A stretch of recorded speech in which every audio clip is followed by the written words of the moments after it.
Hey guys, once again, I hope you're doing well.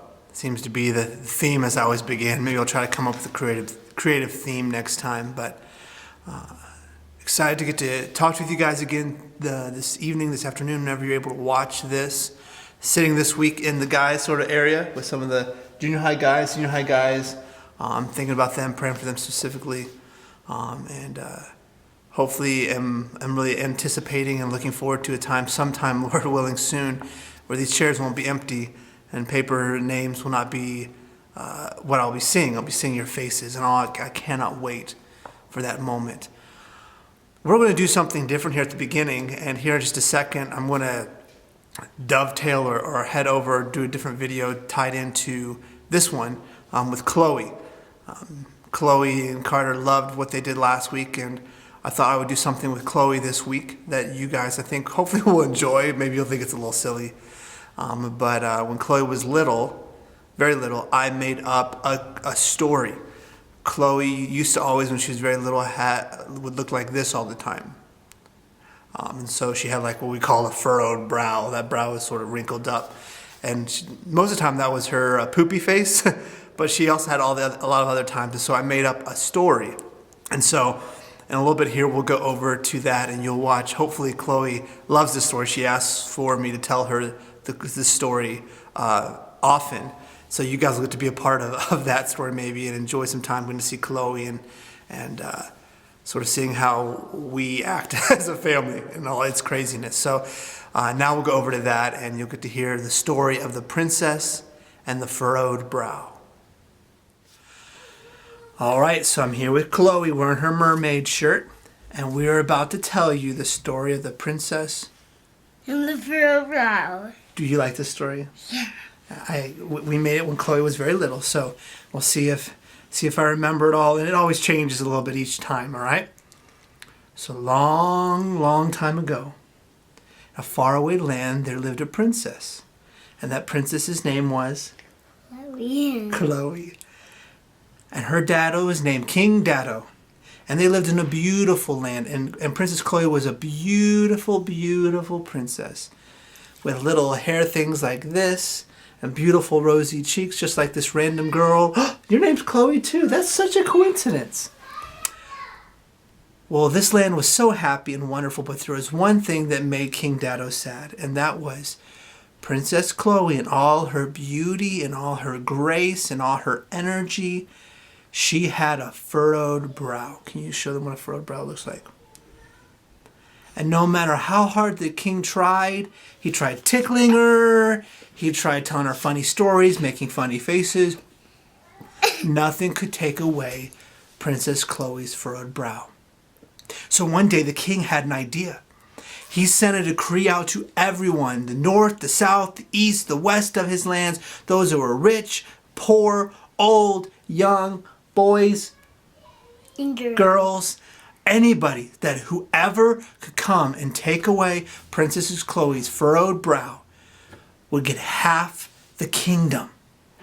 So you can imagine people came from near and far. Anybody and everybody came to try, thinking they could take away Princess Chloe's furrowed brow. They tried lots of things. They tried funny faces. They tried doing skits. They showed her funny videos. They fell down and were silly. And for days and days, people continued to try and try and try. But did it work? No matter how hard they tried, no one could take Princess Chloe's furrowed brow away. As you can imagine, this made King Daddo very sad. And when the last person left and there still was no change to Princess Chloe's furrowed brow, he went up to his room to get some rest because he was exhausted. And as he was thinking and thinking about what to do, right before he fell asleep, he got an idea. And he remembered there was one thing he hadn't tried. So he got up out of his bed, he ran down to Princess Chloe's room, he opened it up, and Princess Chloe was she was probably snoring. Do you snore? No. Yeah, that's what a girl says. They don't snore. And he woke her up. He said, Princess Chloe, I think I figured it out. And she said, you do? What can take away my furrowed brow? And so the king leaned in very close. And he said, what did he say to her? He said, well, be careful. He said, I love you. And you know what happened? What? The furrowed brow, which was like this, started to raise up slowly, slowly, slowly, till it was a huge and giant smile. Daddy. And the day that king learned that the thing he needed the whole time was there already, and he knew every time that brow started to furrow up, he knew what he did, and he immediately would run to her and he would say to her, I love you. And they live happily ever after, the end. And that is the story of the Furrow and the princess. Hope you guys enjoyed our little story. Just something special that Chloe and I have done for a few years now, and we'll continue to tell. Now I'm going to figure out a story about Carter. We'll figure out something then. All right. Can you tell him bye? Bye. Can you do the I love you sign? Your fingers. Good job. All right. Bye. Well, I hope you enjoyed that little story. Just this is a fun little thing made up and sort of just stuck with her. I still remember when we visited here long before we came. We were watching my nephews, and they asked for a story. Did I know any stories? And that was the only story I knew. And so, to 3 boys, I told them the story of the Princess and the Furrowed Brow. But it's been fun, and I'm glad. Hopefully, it'll be something that Chloe can really hold on to for many years to come. This morning, afternoon, evening, whatever, we'll be looking at Mark 8 again. Last week we were in Mark as well, and so we didn't get very far. Mark 8 as well. We didn't get very far. Last week we looked at the feeding of the 4,000 and the disciples' really temporary blindness to what the Lord was trying to share to them, to teach them. And so we're going to be at the very end of Mark 8 today, and give you a little context of what's happened. A lot has happened in this chapter.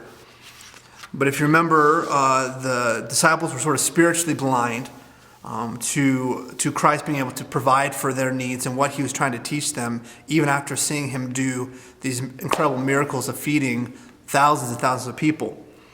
In verse 27, we come to probably a very familiar part of the Gospels, and when Christ says to the disciples, "Who do people say that I am?"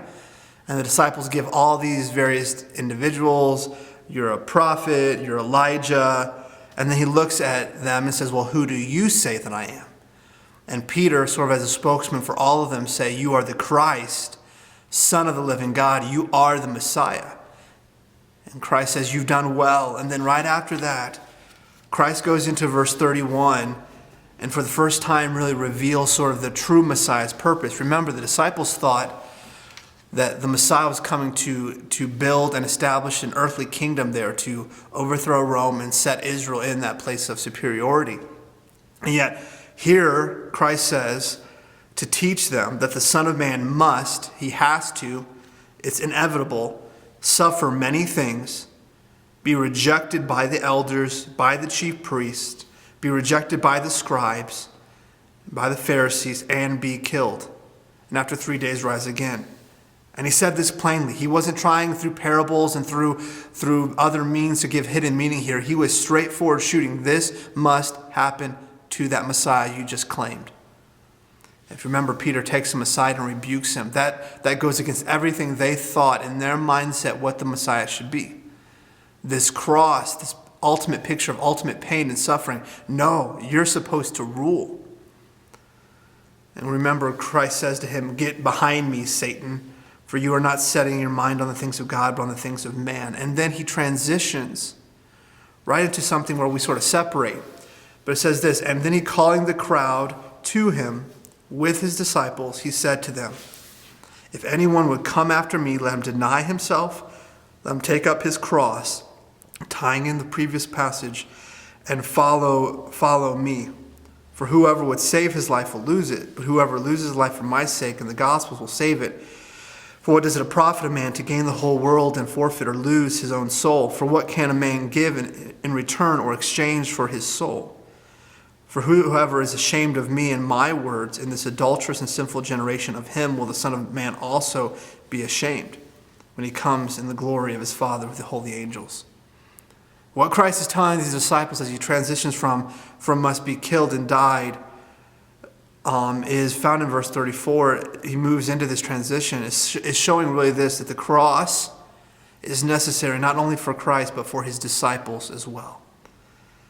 And if you look at it, Christ gives three real traits, three evidences, three characteristics of a true disciple of Jesus Christ.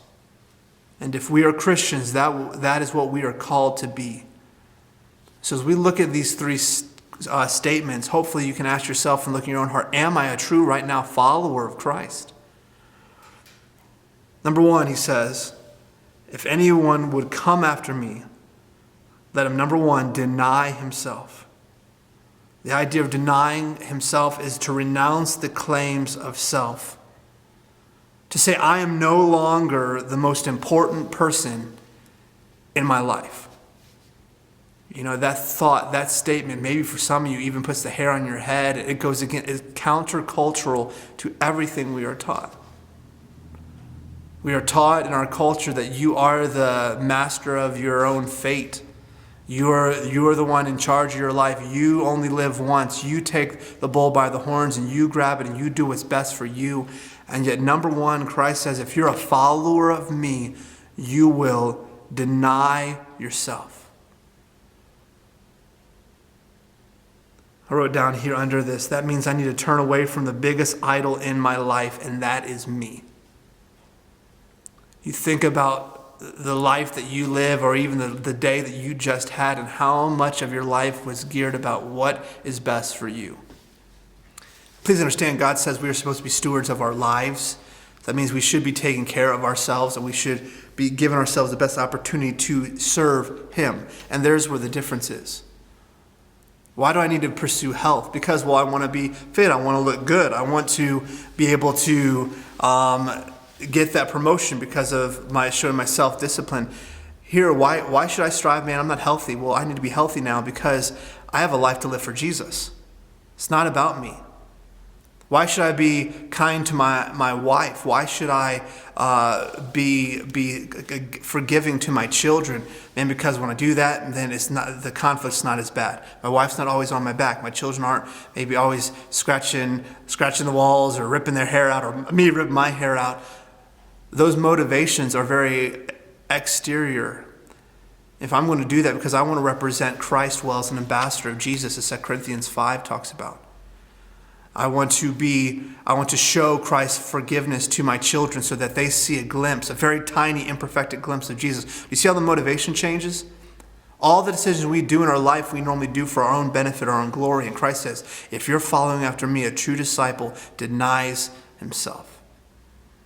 For the majority of the disciples, as you look through church history, their lives really reflected that. A denial of themselves for a cause greater than themselves. Number two, if I desire to be a follower of Jesus, number one, I renounce the claims of myself. Number two, I embrace, it says here, the cross. Right? I take up that cross. I embrace.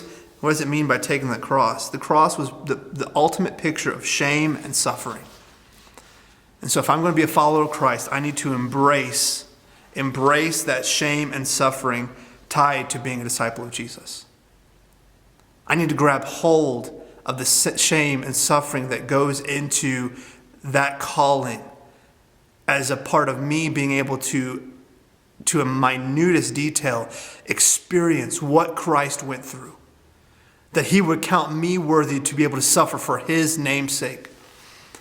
This past week, or the beginning of this week, I finished a biography I've been reading last week on Hudson Taylor. The missionary to China who started the China Inland Mission and really opened up the world to going into the heart of China. And it is a powerful story. I encourage you, if you enjoy reading and want to be just your heart impassioned and emboldened for the cause of Christ, to read his biography. And in doing that, you see constantly, whereas he is being persecuted, many times by the Chinese Buddhists and the pagans there, but even from England, as people were judging his brashness and his boldness to call God on his promises. He would respond in his letters, and they have so many of his letters still available in this ability. This is my opportunity to take the shame and the guilt that Christ suffered and to be a part of that. You want to see a true disciple and follower of Jesus, he He reflected that. And in my own life, as I read this and look at it, I struggle. How often, even in the smallest things, do I find shame or get quiet or cave into the pressure around me because of what I might think people may think of me? And yet so many times we take this verse out of context and we say, I'm bearing my cross today, and in the most basic form of just things that we just don't enjoy doing.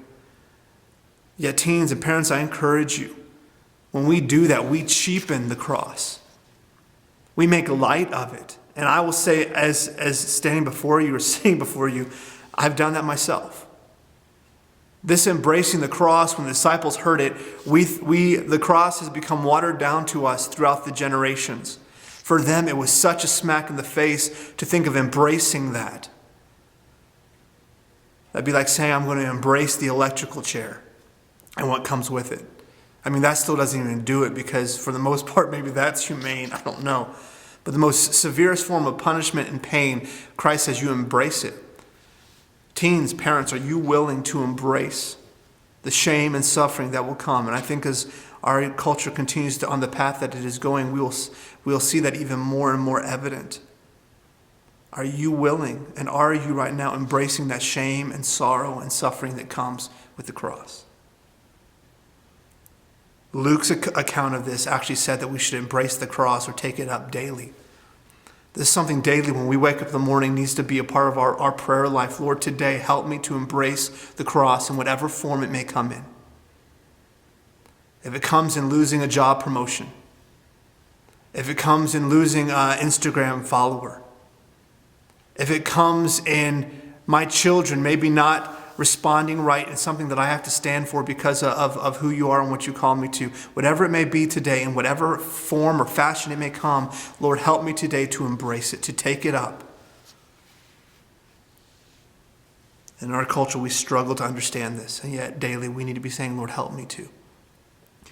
Lastly, it says, you need to deny himself, you need to renounce your claims of self. Number 2, you need to embrace the shame and suffering. And if I desire daily to be a disciple of Christ, lastly, I need to continually follow Christ. He says, let him deny himself, let him take up his cross, and let him follow me. That idea of follow me really is the idea of continually following after me. Continued obedience to Christ, and to show that Christ, you're in charge. If I'm going to follow you, Christ, daily, I'm saying you know what you want to do. You know the path I need to take. You're the one that I'm going to follow wherever you may take me. It's funny when your kids are little, they want to follow you everywhere. And it's funny when I normally get home from lunch, even yesterday, I was walking around and Carter was right there behind me, bumping into the back side of me. He's just following me around the house as we were getting ready for lunch. You know, it's really interesting. Even Carter is getting to this point where as he gets comfortable with something, now he wants to take the lead. Many of you have seen the amount of puzzles that we've been doing. We've been doing a lot of puzzles. But now Carter and Chloe, when the puzzle comes, he goes, I want to do it. And he grabs his stuff and he wants to push it down, and 2 pieces are completely different. He's in there wanting to push. And I said, no, I do it. And we go outside and I'm trying to teach him how to hit a baseball or do anything like that. And I want to hold his hands and try to show him, no, I will do it. Watch me. How often do we find ourselves like that? Some of us have been Christians for many years, and in following after Christ, we sort of figured it out. We know how it sort of looks. We know the game plan. And yet, all of a sudden we discover as we look back at a day, I was in control. I never prayed about that situation. I never took it to the Lord. I never sought his face. I never dug in his word for guidance. Teens, parents, to be honest with you, in the last few weeks, I've gone in my own time in the Lord and got ready to pray and realized, you know what? That situation that happened in my life a week ago or 2 weeks ago or a month ago, man, I never prayed about it. Never thought about it. Never went to the God who's in control to say, here, you give me advice. You show your plan. You show your desire for this aspect of my life or how we go about choosing decisions. What happens when you do that is you realize, man, I've been following myself. Or I've been following someone else's plan, or I've been following my own desires or my own heartbeat. I become the person on the throne room of my heart and not Christ. My challenge for you is this. Right now, who are you following after? The person we tend to follow after more often than not is ourselves. And he says, you need to be daily following after me. And how do you do that if you don't talk to him? How do you do that if you're not daily trying to find his steps, pursue his heart, try to find out his will? Be like trying to follow someone in a path or a trail that you've never been on, and it's near dark, and you can't see him anymore. And so what do? You say, hey, are you still there? Okay, just keep talking. I'll just follow your voice. Or they have a flashlight and you're following that light. But teens and parents, hopefully, if nothing else, this time here has shown us that we are not in control. And there's someone we need to follow who is in control. So to be a true disciple of Christ, what do you need to do? You need to renounce your claims of self, deny yourself.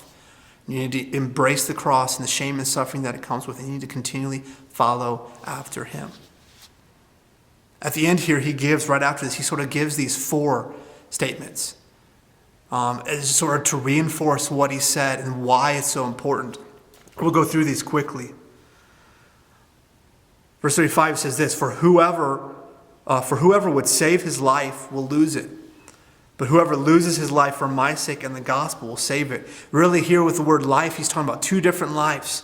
At the beginning he says, all right, so whoever will save his life, save the lower value of life, your physical life on this earth. Your whole life, the purpose is to save it and to value that.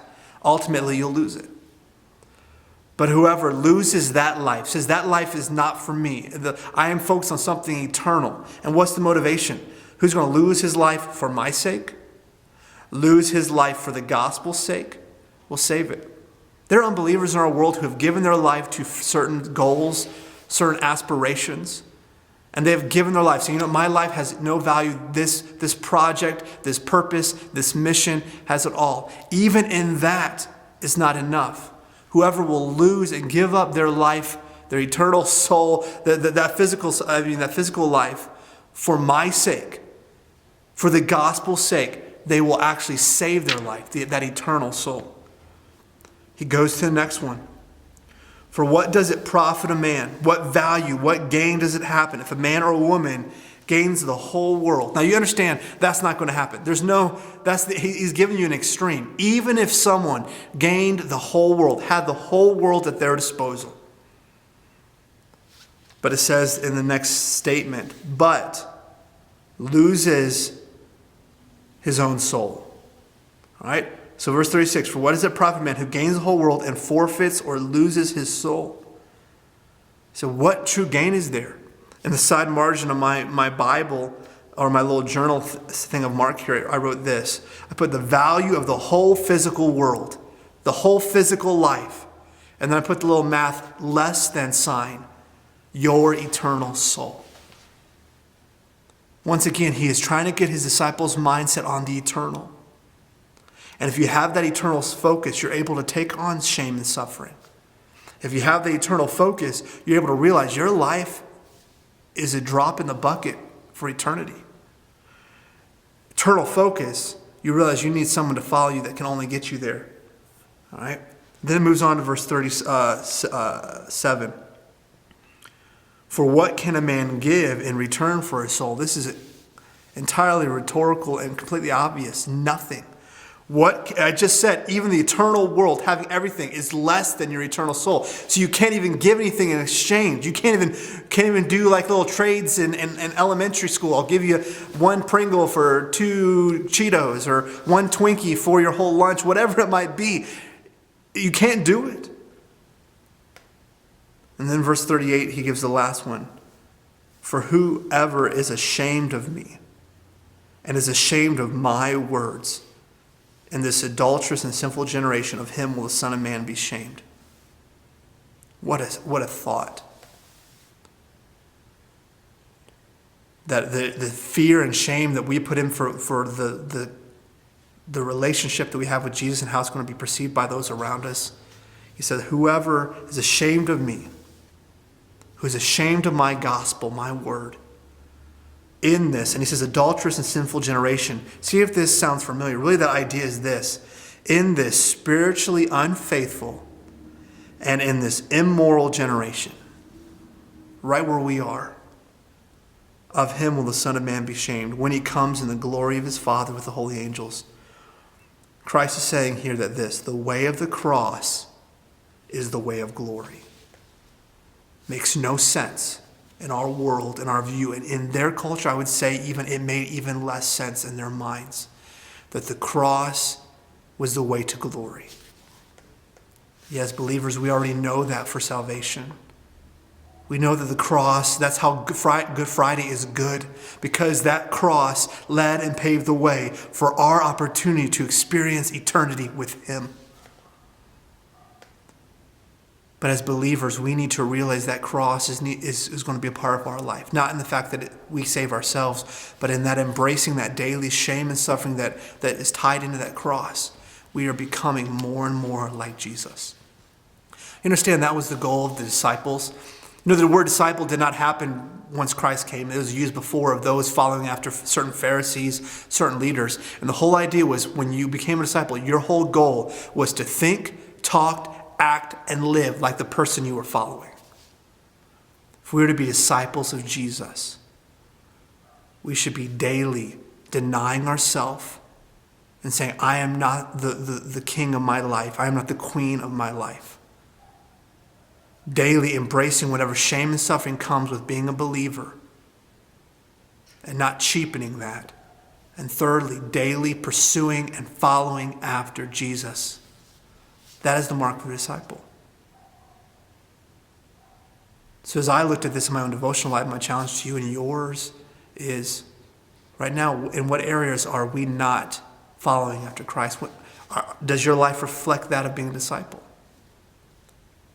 God gave the disciples the grace and power to grow in that, and he does that for us as well. But that comes as we daily seek his face, daily pursue him, daily ask him for strength and guidance and direction. For some of us, you may need to respond and say, Lord, forgive me for not following you anymore. Forgive me for taking the rabbit trail like Christian did in Pilgrim's Progress to something other than the straight and narrow. Maybe forgive me for cheapening your cross and taking that lightly and not being willing to bear and embrace the shame. I misspoke there in a second because Christ says, cast your burdens on me, but daily we need to be embracing and holding that cross and whatever comes with it. For some of you, maybe it's, Lord, forgive me for not denying myself. It's easy for these weeks where we've had so much extra time to pamper ourselves.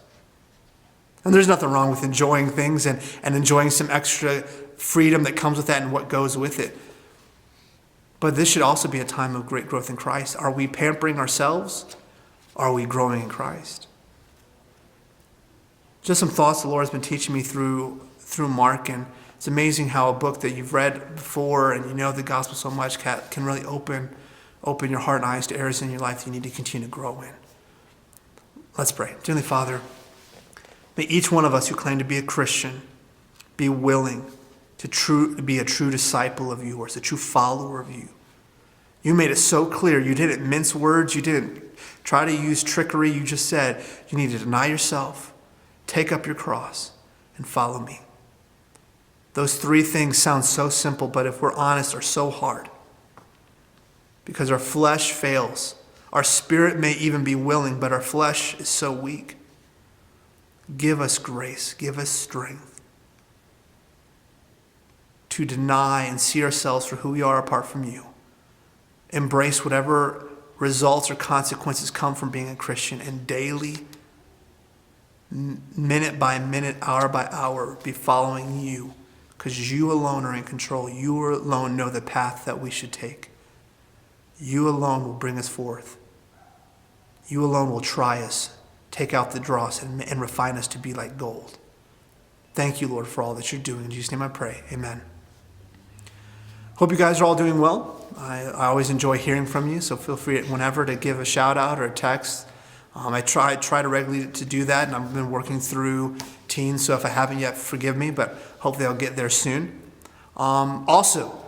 Teens, for some of you teens, I don't have your phone numbers. I would love if you have a cell phone number. You have the Instagram or Facebook account. You can message that to me. I would love to get it. That would help me be able to stay in contact with you a little bit better. But I hope you're doing well, praying for you, and hoping that this next week, you'll grow to be an even closer and more intimate follower of Jesus Christ. God bless.